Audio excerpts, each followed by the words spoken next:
क्या हुआ जब अयोध्या में प्रकट हुआ साक्षात पुष्पक विमान। राम मंदिर में काम कर रहे मजदूरों ने जब यह नजारा देखा तो उनके पैरों तले जमीन खिसक गई। 22 जनवरी प्राण प्रतिष्ठा से पूर्व अयोध्या में इतने बड़े चमत्कार का होना सभी को आश्चर्य में डाल रहा है। कुछ लोगों ने इसके साक्षात दर्शन किए हैं, जिन्होंने अपनी आंखों देखी जो बताएं वह सुनकर आपके भी रोंगटे खड़े हो जाएंगे। नमस्कार मित्रों, आप लोग देख रहे हैं द सनातन ज्ञान। मित्रों, आगे बढ़ने से पहले अगर आप एक सच्चे सनातनी हैं तो वीडियो को लाइक करके कमेंट बॉक्स में जय श्री राम अवश्य लिख देना, और अगर आप लोग चैनल पर नए हैं तो चैनल को सब्सक्राइब अवश्य कर लेना। मित्रों, 22 जनवरी 2024 को रामलला अयोध्या के नए भव्य मंदिर में विराजमान होंगे। इस शुभ कार्यक्रम के लिए पूरे देश में निमंत्रण बांटा जा रहा है। शहर से लेकर गांव तक घर घर अक्षत वितरण में बच्चों से लेकर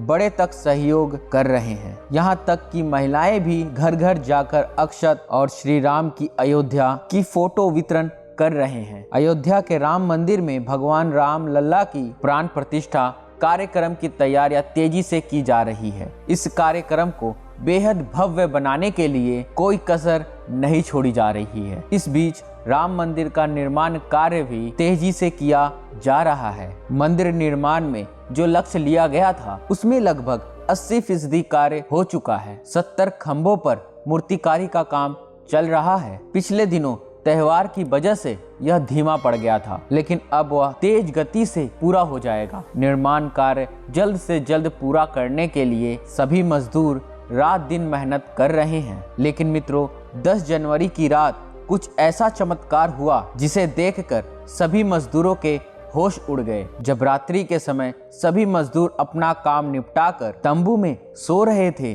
उसी समय अचानक से वहां पे उन लोगों को कुछ हलचल सी महसूस हुई। सुरेश नाम के एक मजदूर ने जब तंबू से झांक कर देखा तो उसे राम मंदिर की परिसर कुछ अजीब सी पीली सी चमकती हुई चीज दिखाई दी। उसने अपने साथियों को जगाना चाहा, लेकिन कोई भी उसके साथ नहीं आया। जब हिम्मत कर सुरेश जब राम मंदिर के परिसर में पहुंचा तो वहां का नज़ारा बहुत ही चौंकाने वाला था, क्योंकि वहां पर उसे बहुत ही दिव्य चमत्कारी विमान दिखाई दिया, जिसका आकार मोर के समान था, जो दिखने में काफी सुंदर और तेज से परिपूर्ण था, जो राम मंदिर के परिसर में पिछले क्षेत्र में उतर रहा था। लेकिन उस विमान को नियंत्रित कौन कर रहा था, यह समझ नहीं आ रहा था, क्योंकि उस विमान में इतना तेज था कि सामान्य आंखों से उसे नहीं देखा जा रहा था। लेकिन समझ में कुछ ऐसा आ रहा था मानो स्वयं साक्षात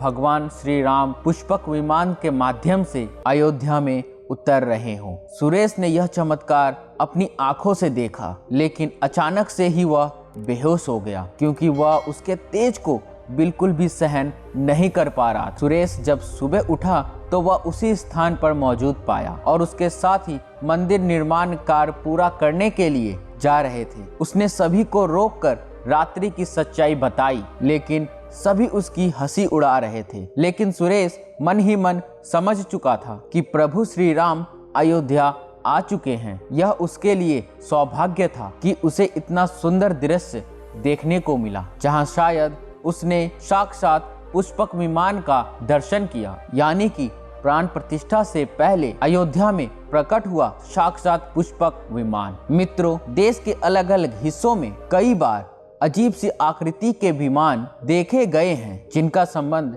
कई बार तो एलियन के साथ जोड़कर भी किया जा रहा था। यानी कि अयोध्या में उस रात को मोर की आकृति का विमान देखना वास्तव में प्रभु श्री राम का ही कोई संदेश है। लेकिन मित्रों, क्या यह विमान सचमुच में पुष्पक विमान ही है? इसकी आखिर क्या गारंटी है? इसे समझने के लिए हमें पुष्पक विमान के रहस्य को अच्छे से जानना पड़ेगा। मित्रों, रामायण में पुष्पक विमान का जिक्र है, जो पहले कुबेर के पास था, जिसके बाद रावण ने उसको अपने सौतेले भाई कुबेर से लंका समेत बलपूर्वक हथिया लिया था। फिर रावण इसी के जरिए कहीं भी आता जाता था। रावण को हराने के बाद यह पुष्पक विमान श्री राम के पास आ गया। वह जीत हासिल करने के बाद इसी विमान के कई होते हुए अयोध्या पहुंचे थे। रावण ने इसी के जरिए पंचवटी के आश्रम से सीता जी का हरण किया था और उन्हें उस पर बिठाकर लंका ले गए थे। कहा जाता है मित्रों कि पुष्पक विमान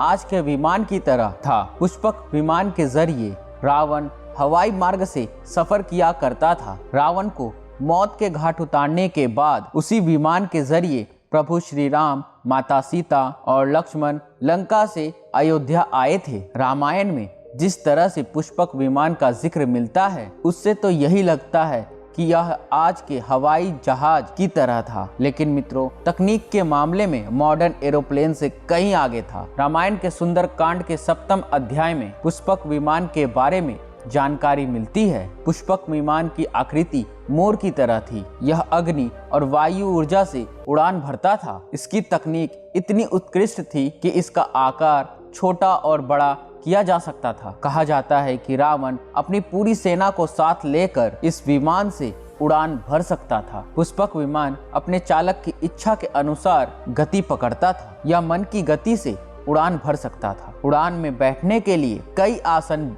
बने थे। पौराणिक कथाओं के मुताबिक युद्ध के बाद श्री राम ने इस विमान का पूजन कर यह दिव्य विमान वापस कुबेर को सौंप दिया। कुबेर ने पुष्पक विमान को भेंट स्वरूप प्रभु श्री राम को दे दिया, जिसके बाद इसी पुष्पक विमान से प्रभु श्री राम, माता सीता और लक्ष्मण जी अयोध्या पहुंचे थे। अब दोस्तों, कई हजारों सालों बाद एक बार फिर जब भव्य राम मंदिर का निर्माण हुआ है तो प्रभु श्री राम अपने भाई लक्ष्मण और माता सीता के साथ एक बार फिर से अयोध्या धाम पहुंच रहे हैं, वो भी अपने इसी पुष्पक विमान पर, जिसका नजारा वहां के मजदूर अपनी आंखों से देख चुके हैं। रामायण के प्रसंग में कहा गया है कि जब माता सीता को हरण करके रावण ले जा रहा था तो रास्ते में जटायु ने अपने चोंच से रावण को चोट पहुंचाई थी। उस समय रावण अपने पुष्पक विमान में ही मौजूद था। इसके बाद रावण ने तलवार से जटायु को लहूलुहान कर दिया था। जटायु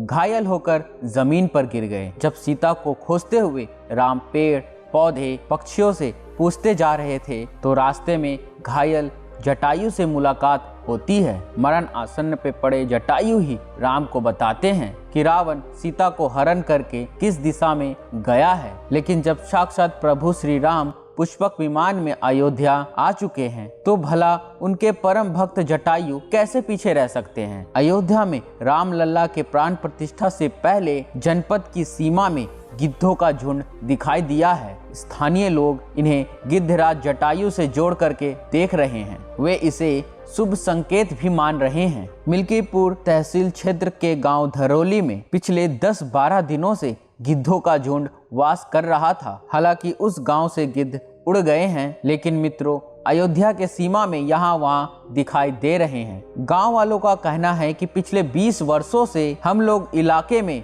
गिद्ध नहीं देखे हैं। अब जब राम मंदिर बन रहा है तो इस गांव में लगभग 50 से अधिक गिद्ध आकाश में दिखाई दे रहे हैं। उनमें से 10-12 गिद्ध गांव में ही सेवमल के पेड़ पर वास कर रहे थे। गिद्धों की घटना को देख करके ज्यादातर लोग राम से जोड़कर देख रहे हैं और शुभ संकेत भी मान रहे हैं। 22 जनवरी को होने वाले प्राण प्रतिष्ठा के समारोह में देश के प्रधानमंत्री नरेंद्र मोदी ने देश विदेश के कई महान हस्तियों को निमंत्रण दिया है। लेकिन मित्रों, आपको जानकर हैरानी होगी, नेपाल में कुछ विशेष लोगों को ही समारोह में आने का निमंत्रण दिया गया है। इसके पीछे का रहस्य जानकर आपके भी होश उड़ जाएंगे, क्योंकि मित्रों नेपाल को भगवान श्री राम का ससुराल कहा जाता है, क्योंकि नेपाल एक समय पर जनकपुर धाम था, जहाँ के राजा थे राजा जनक और उनकी पुत्री माता सीता वहीं पर भूमि में से प्रकट हुई थी। जनकपुर धाम,